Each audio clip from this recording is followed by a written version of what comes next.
ನಮಸ್ಕಾರ ಸ್ನೇಹಿತರೆ. ಇಲ್ಲಿಯವರೆಗೂ ನಾವು ಹೃದಯ, ಶ್ವಾಸಕೋಶ, ಹೊಟ್ಟೆ, ಲಿವರ್, ಕಿಡ್ನಿ ಇವುಗಳ ಬಗ್ಗೆ ತಿಳ್ಕೊಂಡ್ವಿ. ಆದರೆ ಇವುಗಳೆಲ್ಲವೂ ಒಟ್ಟಾಗಿ ಯಾರು ನಿಯಂತ್ರಿಸುತ್ತಿದ್ದಾರೆ? ಯಾರು ಹೃದಯಕ್ಕೆ ಬಡಿಯಲು ಹೇಳ್ತಿದ್ದಾರೆ?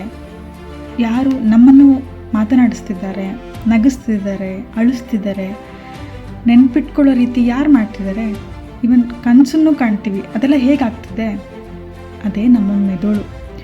ನಮ್ಮ ಮೆದುಳಿನ ತೂಕ ಕೇವಲ ಸುಮಾರು 1.3ರಿಂದ 1.4 kg. ಆದರೆ ಇದು ಇಡೀ ದೇಹದ ಅತ್ಯಂತ ಶಕ್ತಿಶಾಲಿ ಅಂಗ. ಪ್ರತಿ ಕ್ಷಣ, ಪ್ರತಿ ಸೆಕೆಂಡ್, ಒಂದು ಕ್ಷಣವೂ ವಿಶ್ರಾಂತಿ ಪಡೆಯದೆ ಕೆಲಸ ಮಾಡ್ತಿರುತ್ತೆ. ಒಂದು ಪ್ರಶ್ನೆ, ನಿಮ್ಮ ಮನೆಯಲ್ಲಿರುವ ಕಂಪ್ಯೂಟರ್ 100 ಅಥವಾ 200 ಅಥವಾ 300 ವ್ಯಾಟ್ಸ್ ವಿದ್ಯುತ್ ಬಳಸಬಹುದು. ಆದರೆ ನಿಮ್ಮ ಮೆದುಳು ಎಷ್ಟು ವಿದ್ಯುತ್ ಬಳಸುತ್ತೆ ಗೊತ್ತಾ? ಕೇವಲ 20 ವ್ಯಾಟ್ಸ್, ಅಂದರೆ ಒಂದು ಸಣ್ಣ LED ಬಲ್ಬ್ ಬಳಸುವಷ್ಟು ವಿದ್ಯುತ್. ಅಷ್ಟೇ ಆದ್ರೂ ಅದೇ ಮೆದುಳು ಯೋಚಿಸುತ್ತದೆ, ಕಲಿಯುತ್ತದೆ, ನೆನಪು ಇಟ್ಕೊಳ್ಳುತ್ತೆ, ದೇಹವನ್ನು ನಿಯಂತ್ರಿಸುತ್ತದೆ ಮತ್ತು ಜೀವನವನ್ನೇ ನಡೆಸುತ್ತದೆ. ಇನ್ನೊಂದು ಆಶ್ಚರ್ಯದ ವಿಷಯ, ನಮ್ಮ ಮೆದುಳು ಎಷ್ಟು ಮಾಹಿತಿಯನ್ನು ಸಂಗ್ರಹಿಸಬಹುದು? ಇದರ ನಿಖರ ಉತ್ತರ ಇನ್ನೂ ವಿಜ್ಞಾನಿಗಳಿಗೆ ಗೊತ್ತಿಲ್ಲ. ಆದರೆ ಕೆಲವು ಅಂದಾಜುಗಳ ಪ್ರಕಾರ ಒಂದು ಸಾಮರ್ಥ್ಯ ಸುಮಾರು 2.5 ಪೆಟಾಬೈಟ್ಸ್ ಇರಬಹುದು. ಇದು ಎಷ್ಟು ಗೊತ್ತಾ? ಸುಮಾರು 300 ವರ್ಷಗಳ ಕಾಲ ನಿರಂತರವಾಗಿ ನಡೆಯುವ HD ವಿಡಿಯೋಗಳನ್ನ ಸಂಗ್ರಹಿಸಿ ಇಡುವಷ್ಟು. ಅಂದರೆ 300 ವರ್ಷಗಳ ಕಾಲ ವಿಡಿಯೋ ತೆಗೆದಿರೋದನ್ನು ಫುಲ್ HD ಕ್ಲಾರಿಟಿಯಲ್ಲಿ ನಾವು ಎಲ್ಲಿ ಸ್ಟೋರ್ ಮಾಡಿರ್ತೀವಲ್ಲ, ಆ ಸ್ಟೋರೇಜು ನಮ್ಮ ಬ್ರೈನು. ಅಂದರೆ ಅರ್ಥ ಮಾಡ್ಕೊಳ್ಳಿ ನಮ್ಮ ಬ್ರೈನಲ್ಲಿ ಎಷ್ಟು ಸ್ಟೋರ್ ಮಾಡ್ಬೋದು ಅಂತ.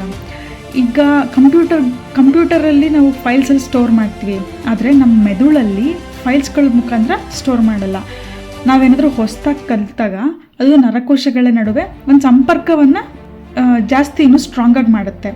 ಅಂದರೆ ನಾವೇನಾದ್ರು ಪ್ರತಿದಿನ ಕಲಿತಿದ್ರೆ ನಮ್ಮ ಮೆದುಳು ಕೂಡ ಪ್ರತಿದಿನ ಬೆಳೀತಾ ಇರುತ್ತೆ. ನಾವು ಈ ಪ್ರಪಂಚವನ್ನು ಹೇಗೆ ತಿಳಿದುಕೊಳ್ತಿದ್ದೀವಿ? ನಮ್ಮ ಕಣ್ಣುಗಳ ಮೂಲಕ, ಕಿವಿಗಳ ಮೂಲಕ, ಮೂಗಿನ ಮೂಲಕ, ನಾಲಿಗೆಯ ಮೂಲಕ ಹಾಗೂ ಚರ್ಮದ ಮೂಲಕ. ನಾವು ನೋಡುವುದು, ಕೇಳುವುದು, ವಾಸನೆ, ರುಚಿ, ಸ್ಪರ್ಶ ಇವೆಲ್ಲವೂ ಮೊದಲು ಮೆದುಳಿಗೆ ತಲುಪುತ್ತದೆ. ಆದರೆ ಅದು ಎಲ್ಲವನ್ನು ಒಂದೇ ರೀತಿ ಉಳಿಸ್ಕೊಳ್ಳೋದಿಲ್ಲ. ಯಾವುದು ಮುಖ್ಯ, ಯಾವುದು ಬೇಡ, ಯಾವುದು ನೆನಪಲ್ಲಿರಬೇಕು, ಯಾವುದನ್ನು ಮರೆತರೆ ಸಾಕು ಎಂಬುದನ್ನು ಮೆದುಳೇ ಪ್ರತಿಕ್ಷಣ ನಿರ್ಧರಿಸುತ್ತಿರುತ್ತದೆ. ಈಗ ನೀವು ನನ್ನ ಮಾತುಗಳನ್ನ ಕೇಳಿಸ್ಕೊತಾ ಇದ್ದೀರಾ, ಅರ್ಥನೂ ಮಾಡ್ಕೊತಾ ಇದ್ದೀರಾ, ಜೊತೆಗೆ ಯೋಚನೆನೂ ಮಾಡ್ತಾ ಇದ್ದೀರಾ, ನಿರ್ಧಾರಗಳನ್ನು ತಗೊಳ್ತಾ ಇದ್ದೀರಾ. ಇದು ಕಾನ್ಷಿಯಸ್ ಮೈಂಡ್, ಅಂದರೆ ನಮ್ಮ ಅರಿವಿನಿಂದ ಮಾಡುವ ಕೆಲಸಗಳು. ಆದರೆ ನಾವು ರಾತ್ರಿ ಮಲ್ಕೊತೀವಿ, ಆವಾಗ ನಮ್ಮ ಕಾನ್ಷಿಯಸ್ ಮೈಂಡ್ ಕೂಡ ವಿಶ್ರಾಂತಿ ಪಡೆಯುತ್ತೆ. ಆದರೆ ನಮ್ಮ ದೇಹ ನಿದ್ರೆಗೆ ಹೋಗೋದಿಲ್ಲ. ಹೃದಯ ಬಡಿತಲೇ ಇರುತ್ತೆ, ಶ್ವಾಸಕೋಶನೂ ಕೂಡ ಉಸಿರಾಡ್ತಲೇ ಇರುತ್ತೆ, ಲಿವರ್ ಕೂಡ ತನ್ನ ಕೆಲಸ ಮುಂದುವರಿಸುತ್ತೆ, ಈವನ್ ಕಿಡ್ನಿನೂ ಕೂಡ ಏನು ಪ್ಯೂರಿಫೈ ಮಾಡಬೇಕು ಅದನ್ನೇ ಮಾಡ್ತಾನೆ ಇರುತ್ತೆ. ಇವೆಲ್ಲವೂ ಮೆದುಳಿನ ಸ್ವಯಂಚಾಲಿತ ವ್ಯವಸ್ಥೆಗಳು ನಮ್ಮ ಅರಿವಿಲ್ಲದೆಯೇ ನಿರ್ವಹಿಸುತ್ತಿರುತ್ತೆ. ಅದಕ್ಕಾಗಿ ನಾವು ಬೆಳಗ್ಗೆ ಎದ್ದಾಗ ಜೀವಂತವಾಗಿ ಎದ್ದೇಳ್ತೀವಿ. ಒಳ್ಳೆ ನಿದ್ರೆ ಮಾಡಿದ ನಂತರ ಇವತ್ತು ತುಂಬ ಫ್ರೆಶ್ ಆಗಿದ್ದೀನಪ್ಪ ಅಂತ ಅನಿಸ್ತಿರುತ್ತಲ್ಲ ಒಂದೊಂದ್ಸಲಿ. ಯಾಕೆ ಗೊತ್ತಾ? ಯಾಕಂದರೆ ನಾವು ಮಲಗಿರುವಾಗ ಮೆದುಳು ಸುಮ್ಮನೆ ಮಲಗಿರೋದಿಲ್ಲ. ಅದು ದಿನವಿಡೀ ನಡೆದ ಘಟನೆಗಳನ್ನು ವಿಂಗಡಿಸುತ್ತೆ. ಮುಖ್ಯವಾದ ನೆನಪುಗಳನ್ನು ಮಾತ್ರ ಸ್ಟೋರ್ ಮಾಡಿ ಇನ್ನೂ ಸ್ಟ್ರಾಂಗಾಗಿ ಕನೆಕ್ಷನ್ನ ಶುರು ಮಾಡುತ್ತೆ. ಅದೇ ರೀತಿ ಅಗತ್ಯವಿಲ್ಲದ ಮಾಹಿತಿಯನ್ನು ಕಡಿಮೆ ಮಾಡ್ತಾ ಹೋಗುತ್ತೆ. ದೇಹವು ತನ್ನನ್ನು ತಾನೇ ಸರಿಪಡಿಸಿಕೊಳ್ಳುವ ಕೆಲಸ ಮಾಡುತ್ತೆ. ಆದ್ದರಿಂದ ಒಳ್ಳೆಯ ನಿದ್ರೆ ಒಳ್ಳೆಯ ಔಷಧಿ ಇದ್ದಂತೆ. ಈಗ ಒಂದು ಸಣ್ಣ ಪ್ರಯೋಗ ಮಾಡೋಣ. ಒಂದು ಹುಳಿಯಾಗಿರೋ ಮಾವಿನಕಾಯಿ ಉಪ್ಪಿನಕಾಯಿನ ನೆನೆಸ್ಕೊಳ್ಳಿ. ಆಹಾ, ಬಾಯಲ್ಲಿ ನೀರು ಬರ್ತಾ ಇದೆ ಅಲ್ಲ. ಹಾಗೆ ನಮ್ಮ ಮುಂದೆ ಅದು ನಿಜವಾಗ್ಲೂ ಇಲ್ಲ, ನಾವು ಅದನ್ನು ನಿಜವಾಗ್ಲೂ ನೋಡಿಲ್ಲ, ಬಟ್ ನಾವು ಅದನ್ನು ನೆನಪಿಸ್ಕೊಂಡ್ರೆ ಅದು ನಮಗೆ ಬಾಯಲ್ಲಿ ನೀರು ಬರ್ತಾ ಇದೆ. ನಮ್ಮ ಮೆದುಳು ಈ ಕಲ್ಪನೆಗೆ ಪ್ರತಿಕ್ರಿಯಿಸ್ತಿದೆ. ಇದರಿಂದ ಒಂದು ವಿಷಯ ಗೊತ್ತಾಗುತ್ತೆ, ನಮ್ಮ ಮೆದುಳು ಕಲ್ಪನೆಗೂ ಪ್ರತಿಕ್ರಿಯಿಸುತ್ತದೆ. ಅದಕ್ಕಾಗಿಯೇ ಒಳ್ಳೆಯ ಕನಸುಗಳು, ಒಳ್ಳೆಯ ಆಲೋಚನೆಗಳಿಗೆ ನಮ್ಮ ಮನಸ್ಸಿನಲ್ಲಿ ಜಾಗ ಕೊಡಬೇಕು. ಯಾಕಂದರೆ ಇಂದಿನ ಒಳ್ಳೆಯ ಕಲ್ಪನೆ ನಾಳೆಯ ಒಂದು ದೊಡ್ಡ ಸಾಧನೆಯ ಆರಂಭವಾಗಬಹುದು. ಇನ್ನೊಂದು ಆಶ್ಚರ್ಯದ ವಿಷಯ, ಒಬ್ಬ ವ್ಯಕ್ತಿಗೆ ಇದು ಔಷಧಿ ಅಂತ ಹೇಳಿಬಿಟ್ಟು ಒಂದು ಮಾತ್ರೆ ಕೊಡ್ತಾರೆ. ಆದರೆ ಅದು ಕೇವಲ ಒಂದು ಸಕ್ಕರೆ ಮಾತ್ರೆ ಆಗಿರುತ್ತೆ ಅಷ್ಟೆ. ಆದರೂ ಕೆಲವರಿಗೆ ನೋವು ಕಡಿಮೆ ಆದಂತೆ ಅನುಭವವಾಗುತ್ತೆ. ಯಾಕೆ ಗೊತ್ತಾ? ಅವರ ಮೆದುಳು ನಾನು ಔಷಧಿ ತಗೊತಾ ಇದ್ದೀನಿ ಅನ್ನೋ ನಂಬಿಕೆ ಮೇಲೆ ಪ್ರತಿಕ್ರಿಯಿಸ್ತಿರುತ್ತೆ. ಅದನ್ನು ಪ್ಲಸಿಬೋ ಎಫೆಕ್ಟ್ ಅಂತ ಕರೀತಾರೆ. ಇದರ ಅರ್ಥ ಯೋಚಿಸಿದರೆ ಎಲ್ಲ ರೋಗಗಳು ಗುಣವಾಗುತ್ತೆ ಅಂತಲ್ಲ, ಆದರೆ ಮನಸ್ಸು ಮತ್ತು ದೇಹ ಎಷ್ಟು ಆಳವಾಗಿ ಸಂಬಂಧವನ್ನು ಹೊಂದಿದೆ ಎಂಬುದನ್ನು ಇದು ತೋರಿಸುತ್ತೆ. ಇನ್ನೊಂದು ವಿಷಯ ಏನು ಅಂದರೆ, ನಮ್ಮ ಮೆದುಳು ದೇಹದ ಎಲ್ಲ ಭಾಗಗಳಿಗೂ ನೋವನ್ನು ತಿಳಿಸುತ್ತದೆ.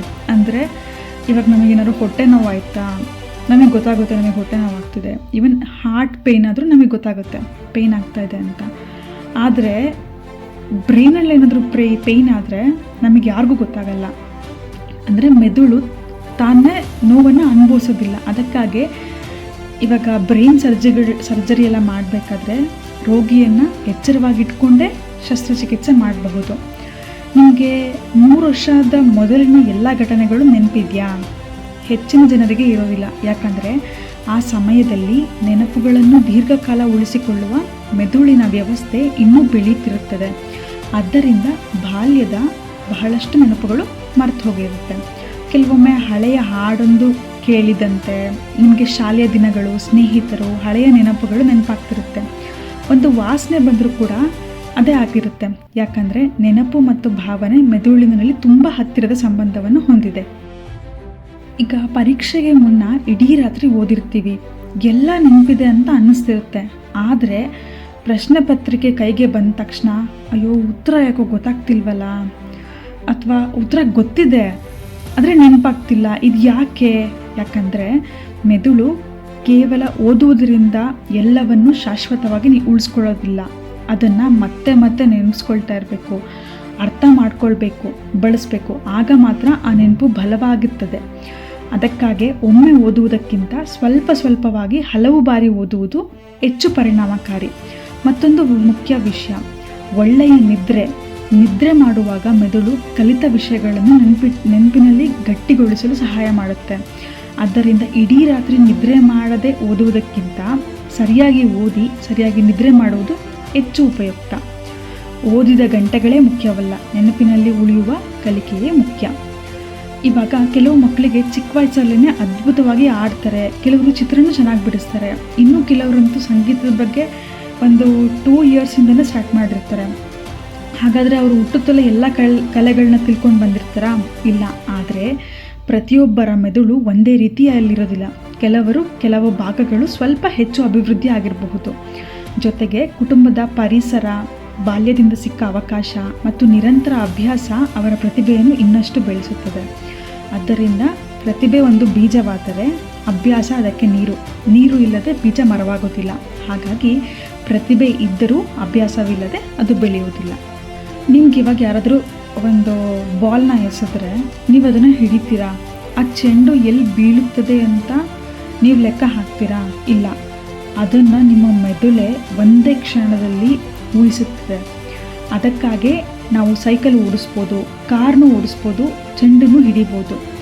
ನಮ್ಮನ್ನೇ ನಾವು ಇವಾಗ ಕಚ್ಕುಳಿ ಕೊಟ್ಕೊಳ್ಳೋಕ್ಕೂ ಆಗಲ್ಲ. ಯಾರಾದರೂ ನಮ್ಮನ್ನು ಕಚ್ಕುಳಿ ಕೊಟ್ಟರೆ ಮಾತ್ರ ನಮಗೆ ನಗು ಬರುತ್ತೆ. ಆದರೆ ನಮಗೆ ನಾವೇ ಕೊಟ್ಕೊಂಡ್ರೆ ಅಷ್ಟೊಂದು ನಗು ಬರಲ್ಲ. ಯಾಕಂದರೆ ಆ ಸ್ಪರ್ಶ ಮುಂದೆ ಆಗುತ್ತದೆ ಅಂತ ನಮ್ಮ ಮೆದುಳಿಗೆ ಆಲ್ರೆಡಿ ಗೊತ್ತಾಗಿರುತ್ತೆ. ಅದರಿಂದ ಅದು ಪ್ರತಿಕ್ರಿಯೆನ ಕಡಿಮೆ ಮಾಡುತ್ತೆ. ಇನ್ನೊಂದು ಅದ್ಭುತ ವಿಷಯ ಏನು ಅಂದರೆ, ನಮ್ಮ ಮೆದುಳು ಒಂದು ಕಲ್ಲಿನಂತೆ ಸ್ಥಿರವಾಗಿರೋದಿಲ್ಲ. ಪ್ರತಿದಿನ ನಾವು ಹೊಸದನ್ನು ಕಲಿತಾಗ, ಹೊಸ ಅನುಭವ ಪಡೆದಾಗ ಅದು ಸ್ವಲ್ಪವಾಗಿ ಬದಲಾಗ್ತಾ ಹೋಗುತ್ತೆ. ಹೊಸ ಸಂಪರ್ಕಗಳನ್ನು ನಿರ್ಮಿಸಿಕೊಳ್ಳುತ್ತದೆ. ಅದನ್ನೇ ಬ್ರೈನ್ ಪ್ಲಾಸ್ಟಿಸಿಟಿ ಅಂತ ಕರೀತಾರೆ.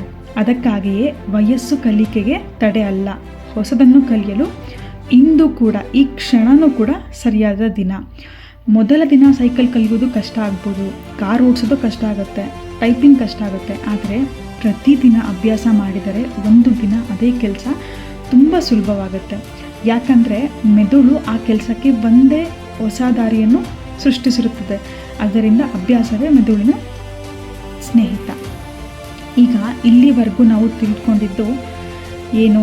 ನಮ್ಮ ಮೆದುಳು 20 ವ್ಯಾಟ್ಸ್ ವಿದ್ಯುತ್ ಬಳಸುತ್ತೆ, ಇಡೀ ದೇಹವನ್ನು ನಡೆಸ್ತಿದೆ. ನಾವು ಮಲಗಿದ್ದಾಗಲೂ ಅದು ನಮ್ಮ ಜೀವಂತವಾಗಿರಿಸಲು ಸಹಾಯ ಮಾಡ್ತಿದೆ. ನಾವು ಕಲಿಯುವ ಪ್ರತಿಯೊಂದು ವಿಷಯದೊಂದಿಗೆ ಅದು ಕೂಡ ಬೆಳೀತಾ ಇದೆ. ನಾವು ಕಲ್ಪಿಸೋದಕ್ಕೂ ಅದು ಪ್ರತಿಕ್ರಿಯಿಸುತ್ತದೆ. ನಾವು ಅಭ್ಯಾಸ ಮಾಡುವುದನ್ನು ಅದು ಇನ್ನಷ್ಟು ಸುಲಭವಾಗಿಸುತ್ತದೆ.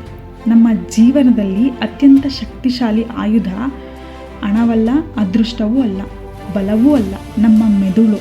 ಅದನ್ನು ಒಳ್ಳೆಯ ಆಲೋಚನೆಗಳಿಂದ, ಒಳ್ಳೆಯ ಪುಸ್ತಕಗಳಿಂದ, ಒಳ್ಳೆಯ ಅಭ್ಯಾಸಗಳಿಂದ, ಒಳ್ಳೆಯ ಜನರಿಂದ ಪೋಷಿಸಿ.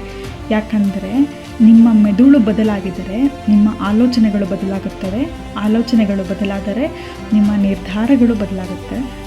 ನಿರ್ಧಾರ ಬದಲಾದರೆ ನಿಮ್ಮ ಜೀವನ ಕೂಡ ಬದಲಾಗುತ್ತೆ. ಈ ಪ್ರಪಂಚದ ಅತ್ಯಂತ ಶಕ್ತಿಶಾಲಿ ಸೂಪರ್ ಕಂಪ್ಯೂಟರ್ ನಾಸಾದಲ್ಲೂ ಇಲ್ಲ, ಗೂಗಲ್ನಲ್ಲೂ ಇಲ್ಲ, ನಿಮ್ಮ ಮನೆಯಲ್ಲೂ ಇಲ್ಲ. ಅದು ನಿಮ್ಮ ತಲೆಯೊಳಗಿದೆ. ಕುತೂಹಲ ಇರಲಿ, ಕಲಿಕೆ ಮುಂದುವರಿಯಲಿ. ಧನ್ಯವಾದಗಳು. ನಮಸ್ಕಾರ.